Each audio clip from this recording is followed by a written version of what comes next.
Hello বন্ধুরা, আজকে দেখো আমি বানিয়ে নিয়েছিলাম শীতের একটি সবজি বাঁধাকপি দিয়ে সুন্দর একটি পাকোড়া।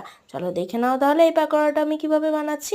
প্রথমে আমি গরম জলের মধ্যে এটাকে ভাপিয়ে নেব। ভাপিয়ে যে বাঁধাকপির জলটা রয়েছে সেটাকে আমি ফেলে দেব। একটু লবণ দিয়ে এই বাঁধাকপিটাকে ভাপিয়ে নিয়েছি এবং জলটা ফেলে দিয়েছি ভালো করে চেপে চেপে। এবার দেখো বাঁধাকপিটাকে আমি নিয়ে নিয়েছি, তার মধ্যে দিয়ে দেবো 2 টেবিল চামচ আতপ চালের গুঁড়ো,